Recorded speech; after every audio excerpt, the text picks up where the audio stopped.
अवधूत चिंतन श्री गुरुदेव दत्त श्री स्वामी समर्थ. तुम्हा सर्वांचं आपल्या चॅनलमध्ये खूप खूप स्वागत करते आणि आजच्या या नवीन व्हिडिओला सुरुवात करते. पवित्राच्या मार्गशीर्ष महिन्याला सुरुवात झालेली आहे.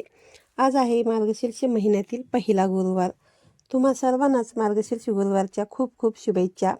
मार्गशीर्ष महिना हा भगवान श्रीकृष्णांचा, भगवान श्रीहरिविष्णूंचा आवडता महिना समजला जातो.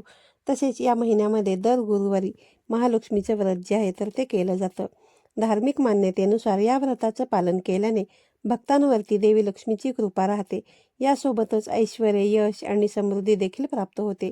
यासाठी दर गुरुवारी घरामध्ये घट मांडून महालक्ष्मी देवीच्या रूपाची पूजा केली जाते. या महिन्यामध्ये भगवान श्रीहरी विष्णूंच्या पूजेचं जितकं महत्त्व आहे तितकंच महत्त्व त्यांच्या प्रिय देवी लक्ष्मीच्या पूजेचं आहे. असं मानलं जातं की जो कोणी मार्गशीर्ष महिन्यातील गुरुवारी देवी लक्ष्मीचं व्रत करतो त्याच्यावरती देवी लक्ष्मीच्या आशीर्वादाचा वर्षाव राहतो. त्याच्या आयुष्यामध्ये देवी लक्ष्मीच्या आशीर्वादाने त्याच्या घरातील संपत्तीचं भांडं जे आहे तर ते नेहमी भरलेलं राहत असतं. त्याच्या घरामध्ये कधीही धनधान्य, ऐश्वर यांची कमतरता भासत नाही. तर मार्गशीर्ष महिन्यातील प्रत्येक गुरुवारी आपण महालक्ष्मीच्या या व्रताची पूजा मांडणी करतच असतो. संध्याकाळी कथा वाचन, नैवेद्य, आरती करून दुसऱ्या दिवशी आपण सकाळी या पूजेची उत्तर पूजा करत असतो.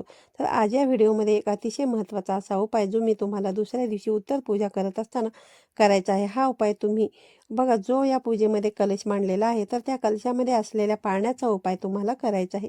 हा उपाय केल्यामुळे तुमच्या घरातील, तुमच्या आयुष्यातील दुःख, दारिद्र्य, वास्तुदोष, नकारात्मकता संपूर्णपणे नष्ट होईल आणि घरामध्ये सदैव लक्ष्मी नांदेल, इतका हा प्रभावी उपाय आहे. तर हा उपाय कशा प्रकारे करायचा याबद्दलची सविस्तर माहिती तुम्हाला जाणून घ्यायची असेल तर व्हिडिओ स्किप न करता शेवटपर्यंत पाहत राहा. चॅनलवरती नवीन असाल तर चॅनलला नक्की सबस्क्राईब करा आणि असेच नवनवीन आणि माहितीपूर्ण व्हिडिओ पाहण्यासाठी बेल आयकॉनलाही क्लिक करा. त्यामुळे जेव्हाही कधी आपले नवीन व्हिडिओ अपलोड होतील तेव्हा त्याचे सर्वात अगोदर नोटिफिकेशन जे आहे तर ते तुमच्यापर्यंत येईल आणि तुमचा एकही व्हिडिओ जो आहे तर तो मिस होणार नाही. यंदा मार्गशीर्ष महिन्यामध्ये 4 गुरुवार आलेले आहेत. पहिला जो गुरुवार आहे तर आज म्हणजेच 5 डिसेंबर रोजी आलेला आहे आणि शेवटचा गुरुवार जो आहे तर तो 26 डिसेंबर रोजी आलेला आहे आणि शेवटच्या गुरुवारी एकादशीची तिथीसुद्धा आलेली आहे. जरी एकादशी आली असली तरी शेवटच्या गुरुवारी या व्रताचं उद्यापन जे आहे तर ते केलं जातं.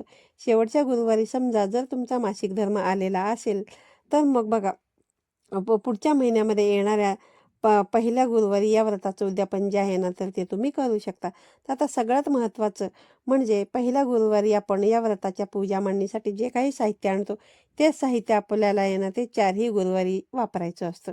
आणि पहिल्या दिवशी पूजेची मांडणी आपण करत असताना आपल्याला नवीन श्रीफळ आणायचं असतं आणि ते श्रीफळ आपण 4ही गुरुवारी तसंच पूजेमध्ये मांडायचं असतं. आणि पूजेसाठी जे आपण तांदूळ घेतलेले आहेत किंवा बघा बऱ्याच जणांकडे गव्हाची रास देखील घेतलेली असते. तांदूळ, गहू तुम्ही जे काही घेतलेले असतील ना तेच तुम्हाला 4ही गुरुवारी वापरायचे असतात.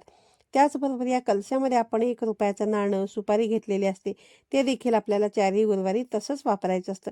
आपण जो विडा ठेवत असतो त्या विड्याच्या पानावरती ठेवलेले 5 फळं असतात, ज्यामध्ये बघा सुपारी, बदाम, हळकुंड, खारी, खोबरं हे जे 5 साहित्य आपण ठेवलेले असतात ते आपल्याला एका डब्यामध्ये भरून ठेवायचे असतात आणि 5ही गुरुवारी तुम्हाला तेच पुन्हा वापरायचे असतात.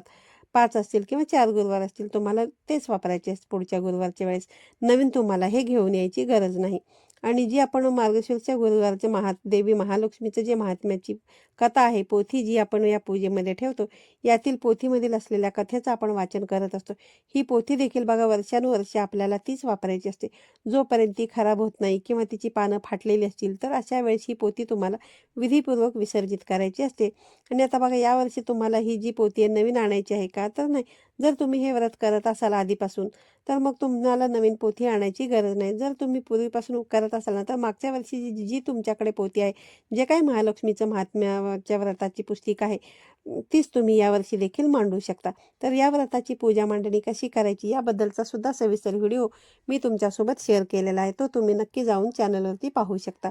तर अशाच प्रकारे बघा तुम्हाला पूजेच्या मांडणी जी आहे ना तर ती करायची. संध्याकाळी तुम्हाला कथेचं वाचन करायचं असतं. त्यानंतर घरामध्ये जो काही तुम्ही नैवेद्य बनवलेला असेल, वरण, भात, भाजी, पोळी यासोबतच तुम्हाला खिरीचं नैवेद्य देखील बनवायचं आहे. प्रत्येक गुरुवारी तुम्ही वेगळी खीर जी आहे तर ती बनवू शकता.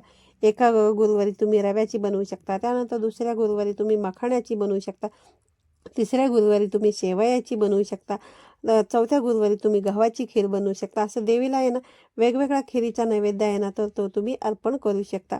आणि शेवटच्या गुरुवारी बघा एकादशी देखील आहे, त्यामुळे त्या एकादशीच्या दिवशी तुम्ही आवर्जून आहे ना शक्यतो माखणाची खीर बनवण्याचा प्रयत्न करू शकता.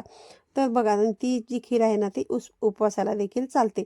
तर संध्याकाळी तुम्हाला नैवेद्य आरती करून झाल्यानंतर या व्रताचा जो उपवास आहे तर तो सोडायचा असतो. आता या पूजेची मांडणी जी आहे तर ती तुम्हाला गुरुवारच्या दिवशी तशीच ठेवायची असते. आणि दुसऱ्या दिवशी सकाळी उठल्यानंतर म्हणजे शुक्रवार येतो दुसऱ्या दिवशी, तर आपल्याला आंघोळ वगैरे झाल्यानंतर मग या व्रताची जी काही उत्तर पूजा आहे तर ती आपल्याला करायची असते. तुम्ही पूजेची मांडणी देवघराच्या बाजूला केलेली असेल तर सगळ्यात अगोदर तुम्हाला देवपूजा जी आहे तर ती करून घ्यायची आहे. आणि देवघरासमोरच जर तुम्ही ही पूजा केलेली असेल तर मग तुम्हाला ही पूजा हलवावी लागते. म्हणून मग या पूजेची उत्तर पूजा अगोदर करून तुम्हाला घ्यायची असते आणि नंतर मग तुम्हाला देवपूजा करायची असते. तर आता उत्तर पूजा करत असताना लगेचच तुम्हाला ही उत्तर पूजा उचलायची आहे का, तर नाही. या पूजेमध्ये आपण जो दिवा प्रज्वलित केलेला असतो तो दिवा जर शांत झालेला असेल तर तो दिवा थोडंसं तेल घालायचं आणि तो पुन्हा प्रज्वलित करायचा आहे. आणि संपूर्ण पूजेवरती तुम्हाला हळदी कुंकू अक्षता अर्पण करायचे आहेत. दूध साखरेचा नैवेद्य देवीला अर्पण करायचा आहे. आणि हात जोडून आपल्याला आपल्या हातून कळत नकळत झालेल्या चुकांबद्दल क्षमा याचना करायची आहे. म्हणजे बघा माझ्या हातून पूजा करत असताना तुझ्या सेवेमध्ये जर काही कमी जास्त झालं असेल तर देवी मला माफ कर आणि माझी सेवा जी आहे तर तू स्वीकार कर असं आपल्याला म्हणायचं असतं. आणि त्यानंतर ही जी पूजा असते ही पूजा उचलून घ्यायची असते. आणि या पूजेमध्ये तुम्ही देवघरातील देव जर ठेवलेले असतील, जसं की बघा देवी लक्ष्मीची मूर्ती असेल, बाळकृष्ण किंवा तुम्ही मग गणपती बाप्पांची मूर्ती ठेवलेली असेल तर त्या मूर्ती ज्या आहेत ना त्या तुम्हाला पुन्हा देवघरामध्ये ठेवायच्या आहेत. आणि पूजेमध्ये नैवेद्यासाठी जे काही तुम्ही फळे वगैरे ठेवलेले आहेत ती तुम्ही घरातले सर्वांनी प्रसाद म्हणून ग्रहण करायचा असतो. ती बाहेरच्या व्यक्तीला अजिबात द्यायची नाही. तर आता या पूजेमध्ये आपण जे तांदूळ वापरले आहेत किंवा गव्हाची रास जी आपण कलशाच्या खाली ठेवलेली असते तर ते एका डब्यामध्ये तुम्हाला व्यवस्थित भरून ठेवायचे आहेत. आणि बघा बऱ्याचशा घरामध्ये ना शक्यतो तांदूळच ठेवलं जातं आणि ते दर गुरुवारी बदलले जातात. तर आता आपापल्या बघा प्रथा परंपरेनुसार तुम्हाला हे तांदूळ बदलता येतील किंवा तुम्हाला तेच जरी तांदूळ चारही गुरुवारी वापरायचे असतील तरी तुम्ही ते वापरू शकता. आणि पूजेमध्ये ठेवलेला जो दिवा आहे आपला तो दिवा तसा सुरू असेल तर तो तसा सुरू राहू द्यायचा आहे. फुंकर घालून तुम्हाला तो दिवा जो आहे ना तर तो विझवायचा नाही. तो दिवा अलगद तुम्हाला बाजूला ठेवायचा आहे आणि देवघरासमोर तुम्ही ठेवून देऊ शकता. किंवा मग देवीसमोर ठेवलेला खडीसाखरेचा नैवेद्य आणि पाणी वगैरे तुम्हाला सर्वांनी ठेवून घ्यायचं आहे, खाऊन घ्यायचं आहे. आणि त्यानंतर बघा या कलशामध्ये आपण आता त्यानंतर या पूजेमध्ये आपण जो काही कलश ठेवलेला आहे ना तर त्या कलश आपल्याला घ्यायचा आहे. आणि या कलशामध्ये आपण एक श्रीफळ ठेवलेलं आहे ते श्रीफळ अलगद काढून घ्यायचं आहे. कलशामध्ये आपण ₹1 नाणं देखील टाकतो, सुपारी घातलेली असते ते देखील आपल्याला अलगद काढून घ्यायचं आहे. आणि विड्याच्या पानावरती ठेवलेली 5 फळं देखील आपल्याला काढायची आहेत. एखाद्या डबीमध्ये तुम्ही ह्या सर्व वस्तू ठेवू शकता. पोथी देखील आपल्याला सोबतच ठेवायची आहे. आणि एखाद्या बॉक्समध्ये किंवा मग एखाद्या पिशवीमध्ये पुढच्या गुरुवारी लागणारे जे काही सर्व साहित्य आहे ना ते सर्व तुम्हाला एकाच ठिकाणी ठेवायचं आहे. जेणेकरून बघा तुमची जास्तीची धावपळ जी आहे ना तर ती पुढच्या वेळेस होणार नाही. यंदा मार्गशीर्ष महिन्यामध्ये 4 गुरुवार आलेले आहेत आणि 4ही गुरुवार तुम्हाला तेच साहित्य पुन्हा वापरायचे आहे. आणि शेवटच्या गुरुवारी ज्यावेळेस तुम्ही या व्रताचं उद्यापन करणार असाल ना तर त्याच्या दुसऱ्या दिवशी म्हणजे शुक्रवारी उत्तर पूजा केल्यानंतर मग या साहित्याचं काय करायचं ते यावरचा डिटेलचा व्हिडिओ जो आहे ना तर तो मी तुमच्यासोबत लवकरात लवकर शेअर करेन. तर बघा दर गुरुवारी उत्तर पूजा आपण करत असताना कलशातील पाण्याचा आणि त्यावरती ठेवलेल्या पानांचा आपल्याला काय करायचं आहे हे आपण पाहूयात. तर कलशामध्ये ठेवलेली 5 पानं मग ती नागवेलीची असतील किंवा आंब्याची असतील किंवा 5 वेगवेगळ्या झाडांची असतील ती तुम्हाला घ्यायची आहेत. आणि त्यांचं काय करायचं आहे तर बघा या 5 पानांपैकी एक पान तुम्हाला घ्यायचं आहे आणि आपल्या घराचा जो मुख्य प्रवेशद्वार आहे जिथे आपला उंबरठा असतो त्या उंबरठ्यावरती हे जे पान आहे ना ते तुम्हाला ठेवायचं आहे. त्यानंतर उरलेली 4 पानं जी आहेत तर ती तुम्हाला घराच्या आतमध्येच ठेवायची आहेत, बाहेर नाही न्यायच्या. आणि घराच्या आतमध्येच बघा 4ही कोपऱ्यांना तुम्हाला ती ठेवून द्यायची आहेत. पण बेडरूममध्ये हे पान तुम्हाला अजिबात ठेवायचं नाही. मग तुम्ही तुमच्या स्वयंपाकघरामध्ये 1 पान ठेवू शकता, हॉलमध्ये तुम्ही 2 पानं ठेवू शकता आणि 1 पान जे आहे ते तुम्ही तुमच्या देवघरामध्ये ठेवू शकता.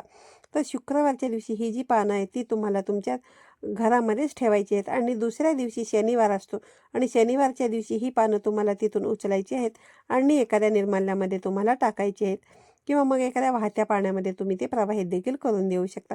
तर आता सगळ्यात महत्त्वाचा उपाय बघा, आता हा जो कलश आपण या पूजेमध्ये ठेवलेला आहे तर या कलशामध्ये आपल्याला एक नवीन फूल टाकायचं आहे आणि आधीपासून असलेलं फूल आपल्याला काढून घ्यायचं आहे आणि ते फूल आपल्याला या पाण्यामध्ये बुडवायचं आहे. आणि हे जे पाणी आहे ते आपल्याला संपूर्ण घरामध्ये शिंपडायचं आहे. फक्त टॉयलेट बाथरूममध्ये हे पाणी तुम्हाला शिंपडायचं नाही. आणि उरलेलं जे पाणी आहे ते तुम्हाला तुळशीला देखील घालता येईल. कारण या कलशासमोर बघा, आपण जे काही स्तोत्र मंत्र पठण केलेले आहेत त्यामध्ये एवढी सकारात्मक ऊर्जा आहे ना, या पाण्यामध्ये उतरलेली असते. ती ऊर्जा तुमच्या घरामध्ये असलेले वास्तुदोष, नकारात्मकता संपूर्णपणे नष्ट करत असते आणि घरामध्ये अखंड लक्ष्मी आणते. असा हा प्रभावी जो उपाय आहे. तर आता बघा तुम्हाला करायचं आहे. आता उर्वरित जे पाणी आहे कलशातील ते तुम्ही तुळशीला घालू शकता किंवा मग तुम्हाला घालायचं नसेल तर मग तुम्ही दुसऱ्या एखाद्या कोणत्याही झाडाला किंवा एखाद्या तुमच्याकडे दुसरी कुंडी असेल त्याच्यामध्ये जे कुठलं झाड असेल त्याला तुम्ही त्या झाडाच्या मुळाशी हे पाणी तुम्ही टाकून देऊ शकता. आणि हा उपाय जो आहे तर तो तुम्हाला मार्गशीर्ष महिन्यामध्ये आलेले जे काही 4ही गुरुवार आहेत त्या 4ही गुरुवारी करायचा आहे. आपण पूजा विधी करत असतो, पण त्यातील साहित्याचा कशा प्रकारे आपण उपाय करावा हे आपल्याला माहितीच नसतं. अगदी साध्या आणि सोप्या गोष्टी असतात, पण आपल्याला त्या गोष्टींचा विसर पडतो. त्यामुळे देखील आपण म्हणतो की घरामध्ये फारसा फरक आपल्याला जाणवत नाही. त्यामुळेच उत्तर पूजा आपण करत असताना काही प्रभावी उपाय आपण आवर्जून करावेत. आता या पूजेमध्ये आपण जी काही फुलं किंवा देवीला घातलेला हार आहे ते देखील तुम्ही जमा करून ठेवू शकता. 4ही गुरुवारी झाल्यानंतर मग ही जी काही फुलं आहेत त्याचे तुम्ही धूप कप बनवू शकता. कारण या फुलांमध्ये देखील भरपूर प्रमाणामध्ये सकारात्मक ऊर्जा जी आहे तर ती संचारलेली असते. आता हे जर करणं तुम्हाला शक्य नसेल तर मग तुम्ही दुसऱ्या दिवशी ज्यावेळेस ही उत्तर पूजा झाली त्यावेळेस मग ही जी फुलं आहेत तर ती तुम्ही एखाद्या निर्माल्यामध्ये देखील टाकून देऊ शकता. कारण देवीला आपण फुलं हार अर्पण केलेला असतो. विड्याची पानं देखील आपण या पूजेमध्ये ठेवलेली असतात. त्याचं काय करावं याचा देखील बघा बऱ्याच जणींना प्रश्न पडत असतो. तर अशा प्रकारे तुम्ही या फुलांचं जे आहे ना तर ते विधिवत विसर्जन जे आहे तर ते करू शकता. निर्माल्यामध्ये त्यांना टाकून देऊ शकतात. तर आजच्या व्हिडिओमध्ये मी तुम्हाला कलशाचा हा जो उपाय सांगितला, उद्या उत्तर पूजा करत असताना तुम्ही आवर्जून हा जो उपाय आहे ना तर तो नक्की करा आणि फरक जो आहे ना तर तो तुमच्या घरामध्ये तुम्हाला नक्कीच अनुभवायला मिळेल. तर आजच्या व्हिडिओमध्ये सांगितलेली माहिती मी देवी महालक्ष्मीच्या चरणी अर्पण करते आणि आजचा व्हिडिओ इथे संपवते. पुन्हा भेटूया अशाच एका नवीन आणि माहितीपूर्ण व्हिडिओमध्ये. तोपर्यंत सर्वांना श्री स्वामी समर्थ.